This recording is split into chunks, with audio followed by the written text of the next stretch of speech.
Good evening, everyone, and welcome to the Long Beach State Women's Volleyball Press Conference. We will start the press conference with an opening statement from head coach Tyler Hildebrand. Then we'll open it up to questions from the media for Coach, as well as Tia Shavira, Zaina Meyer, and Katie Kennedy.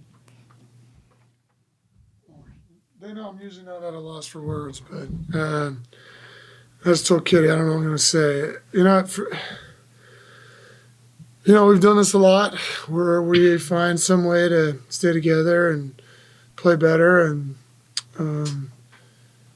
we say it all the time. We get a lot of new girls. We got new staff. We got the ups and downs of a season. It's not that easy to play good volleyball all the time. And we played pretty good volleyball in a lot of areas in the first two sets. We just couldn't stop them. And so that was the story of the first two.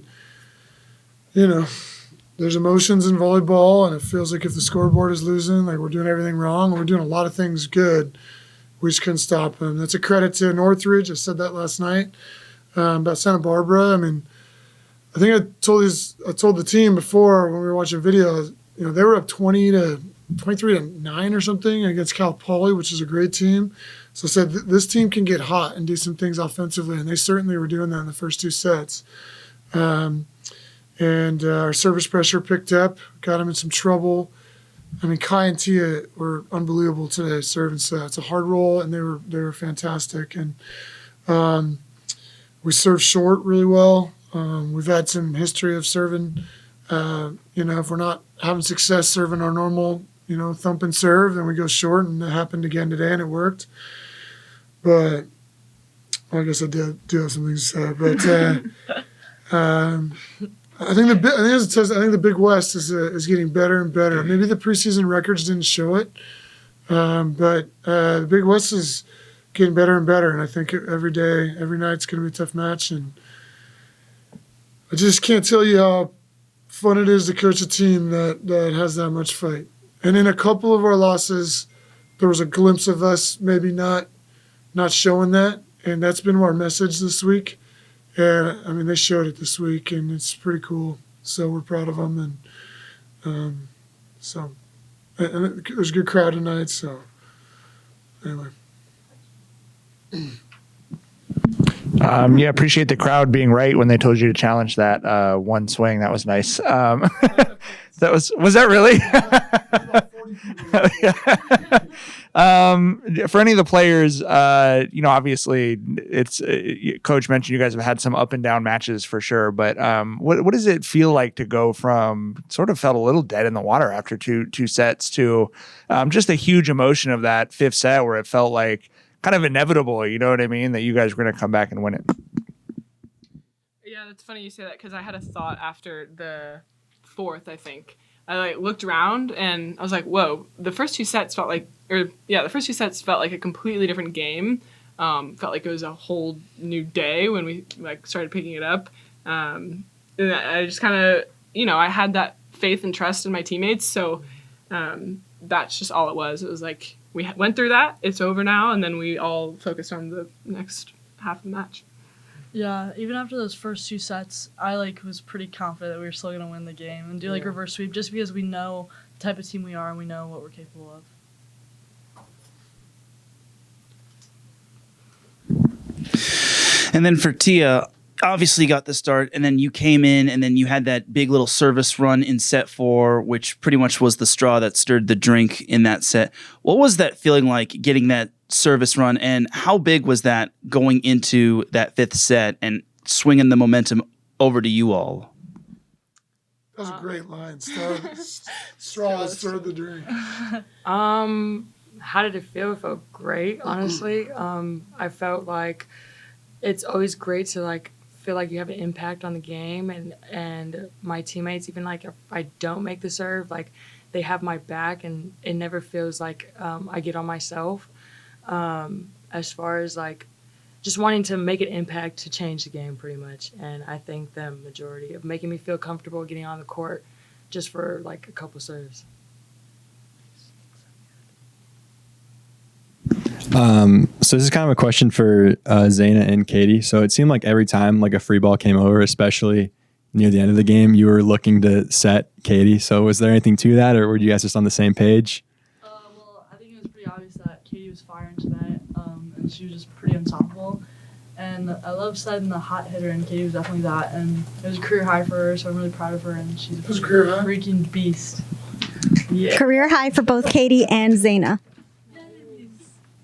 Yeah, I have the same thing. You can just feel it. There's that trust, and yeah, simple as that.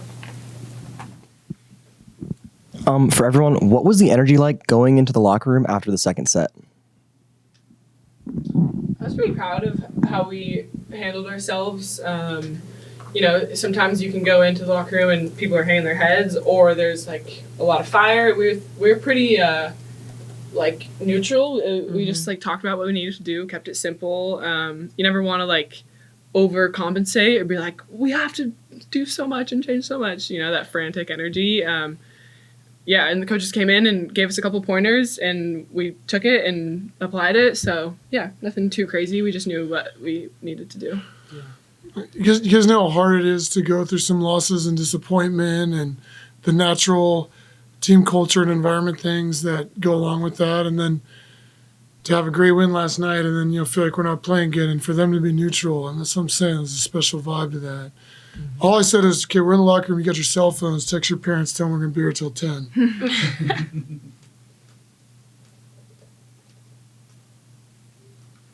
And then, Tyler, after that second set, your defense really picked up as they were hitting a little over 300 following that second set, and then you held them to 0 in set 3. You held them under 200 in set 4, and then you held them to 0 in set 5. What can you say about your defense and how it made the jump from last night getting a big win over Santa Barbara to tonight over CSUN? Well, I think I was telling the story last night was covering and floor defense. I thought it won us the match. That was our best performance there. And I thought our floor defense was pretty good, actually, in the first 2 sets relative to, I guess, where we've been all season. Our covering wasn't great. I think we said, have we covered a ball yet? And I don't think we hadn't. I don't think we had. It was more our blocking. And you know, we've been everything all right? Yeah, okay, just water. We're fine. We've been a really good blocking team, and but we need to put a little bit more focus in on that this week, and just tighten it up a little bit. And because I thought it was more blocking than anything. But I went to we got a couple blocks in the third set, and you could feel that we were getting on a little bit. And I told Kim and CJ, I'm like, dude, watch this. I bet you by the end of the match we're gonna outblock them. And then after the third set, I looked and it was like 15-4, and I was like, okay, maybe not outblock them, but we're gonna outblock them in the next couple of sets. They had a great blocking match, and but you know, if you look at those sets, offensively we hit 393, 294, and 556 in the fifth. So, and we set it out. I don't know if you guys can read that, but we set it out 100% in the fifth. Wow. So that's Yeah. we're getting better in that area, but you know we gotta get. It's hard to get better in everything at once. So. That's cool. And then Tyler, and I guess this is a question for anyone else. Next week you're at UC San Diego, and then you're back home against UC Irvine for Cindy Massner night. What's it going to take to go another 2-0 week and possibly continue to climb the Big West ladder?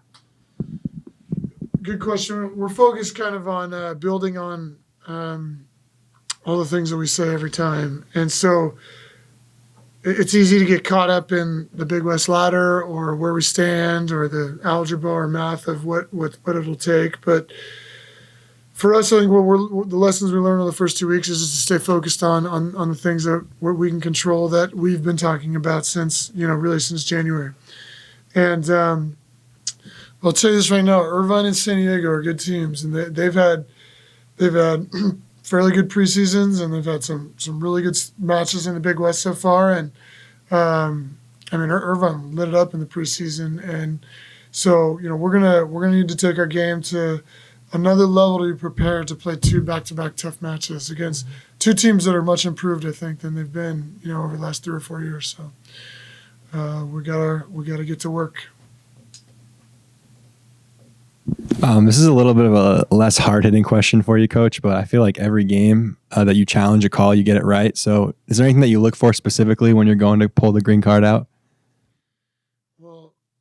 Actually, a pretty good call. I'd like to know the stats. It's my first year head coach, so I don't have that long of a history doing it.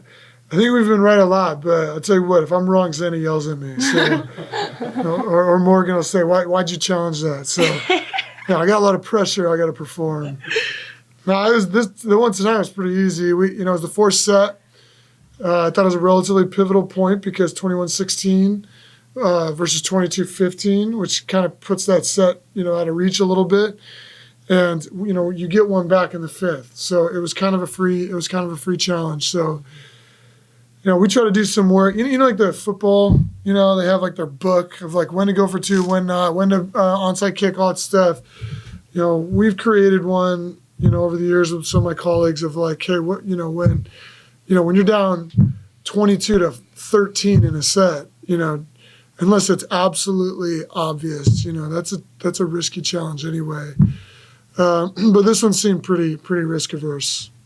Plus, 40 people in the stands told me, and they were giving me it was in by this much. So, can't take much credit for that. Thank you all. Thank you, guys.